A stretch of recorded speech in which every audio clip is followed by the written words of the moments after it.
On Thursday, December 29, 2011, Samoa and Tokelau stepped west into the future across the international dateline. Skipping December 30th, the next day was declared to be December 31st, 2011.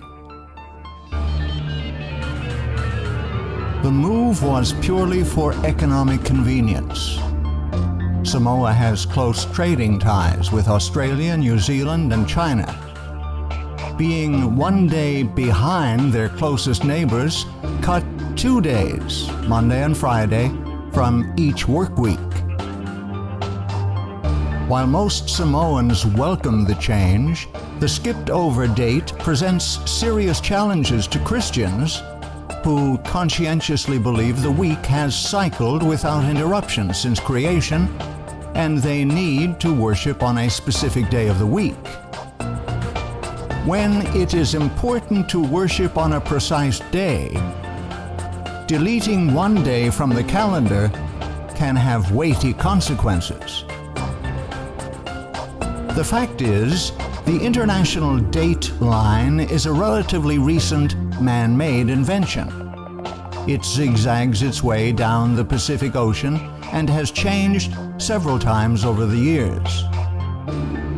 The international date line is the imaginary line on the Earth that separates 2 consecutive calendar days.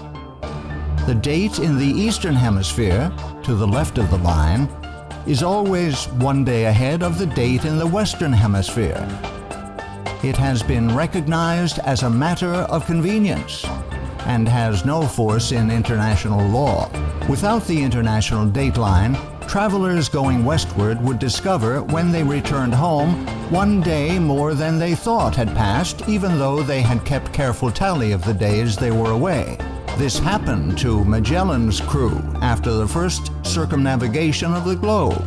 Likewise, a person traveling eastward would find 1 fewer day had elapsed than he had recorded, as happened to Phileas Fogg in Around the World in 80 Days by Jules Verne. The Gregorian calendar in use around the world today is a solar calendar having a continuous weekly cycle. On a solar calendar, the days and years are measured by the sun, but the months and weeks are purely arbitrary, having no link to any movement in nature. This is what necessitates the international dateline. It established a man-made beginning to the day to unite the whole world on one Gregorian date. So the international dateline has proven to be a real problem for the inhabitants of Samoa. Because Samoa's date was different from its surrounding neighbors, causing economic problems, they changed the location of the international dateline.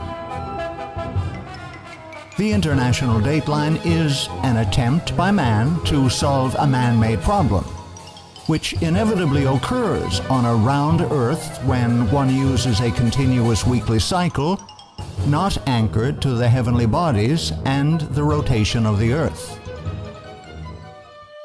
However, when one chooses to follow the Creator's LuniSolar calendar, Yahuwah, as the arbiter of time, has set the moon to govern the monthly and weekly cycles for specific locations. Yahuwah removes all need of the international dateline, and thus removes all dependence on the Gregorian calendar and man's technology to straighten things out. All one needs is the moon to know when the months and weeks begin. It is widely believed the continuously cycling week in use today has come down uninterrupted from creation via Noah and his sons. The fact this is not true is demonstrated when we consider the various waves of immigration that took place after the flood. When Noah's descendants emigrated from the mountains of Ararat, some moved to the east, others to the west. If a tribe of seventh-day Sabbath-keeping Shemites moved to the east towards the rising sun, Eventually, several years later, they would come to a point halfway around the world. Being Sabbath keepers, they would have kept very careful track of time. Let us say, just for this example, they had used a continuous weekly cycle, as the world does today. Due to the rotation of the earth and the fact they move towards the rising sun, once they reached the far side of the world, they would be 12 hours ahead of their original starting point at Ararat. Now consider that a tribe of seventh-day Sabbath-keeping Japhethites also moved from Ararat. This tribe, however, moved to the west, following the setting sun. Being Sabbath keepers, they also would have kept a careful track of time. Again, for the sake of illustration, let us say they too used continuously cycling weeks. A few years later, upon arriving at the same point on the other side of the world occupied by the tribe of Shemites, who moved east, the tribe of Japhethites, who moved west, would be 12 hours behind the time at Ararat. The two tribes, one having gone east, the other west, would discover they were a full 24 hours apart. This would not be due to either group losing track.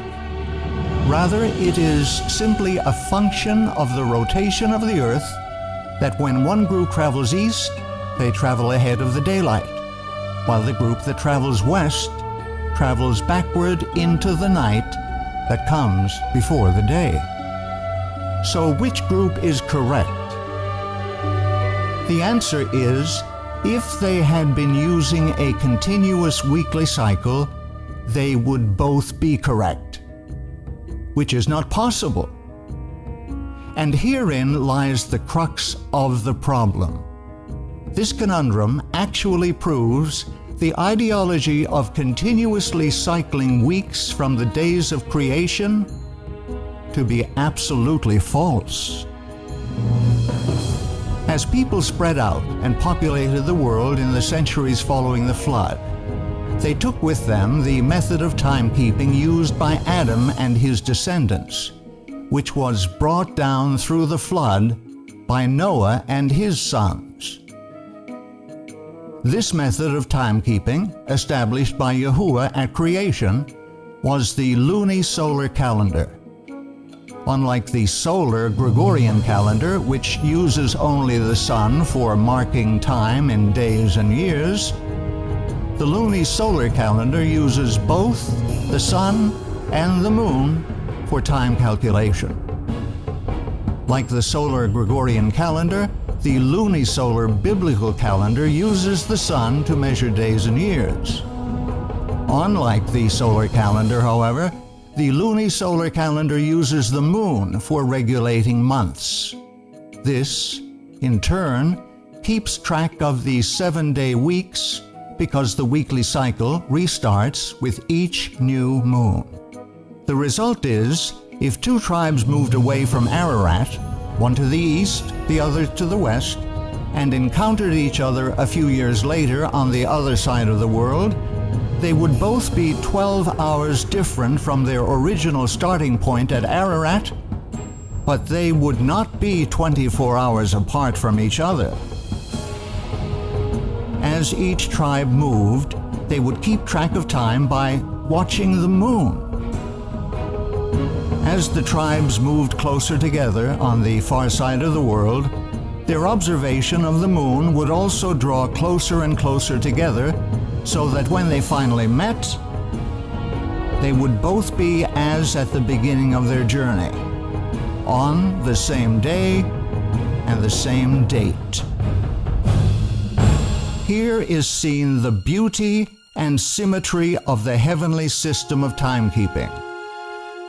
At creation, Yahuwah specified the lights, plural, in the heavens were to be used for marking the passage of time, as well as noting the time for all religious observances.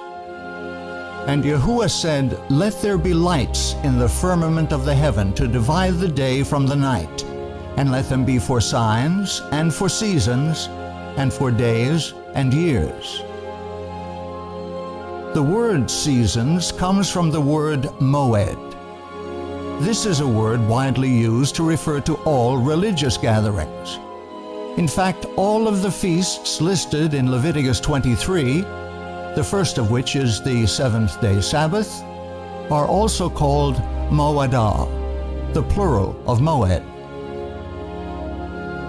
When the Creator set aside the Sabbath day and blessed and sanctified it as holy time, He also created a system whereby people could keep track of the passage of time so they could know and worship Yahuwah Elohim when His Sabbath arrived. It took both sun and moon to create this perfect system of timekeeping. As the anchor to the months and the weeks, the moon regulates time accurately, no matter where you are on earth.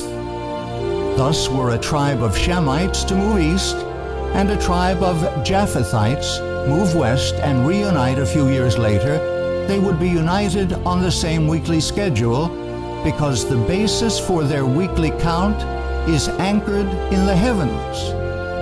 It is not grounded on any man-made institution.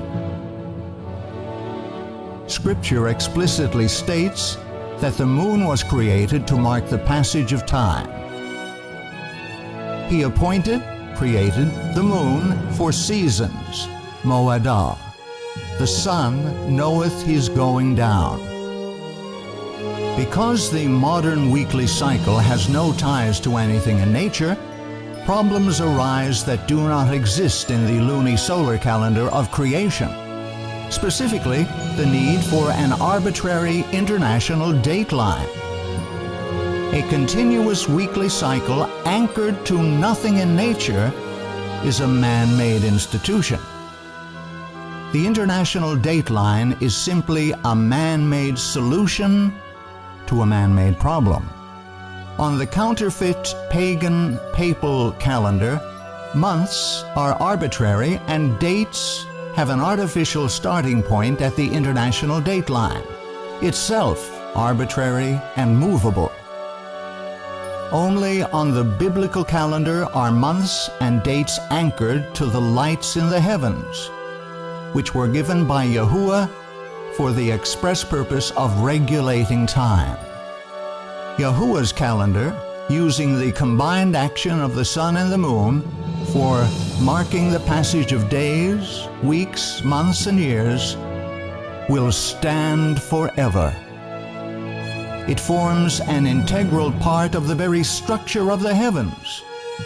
It can be witnessed and used by everyone on earth, and accurately regulates time and holy days.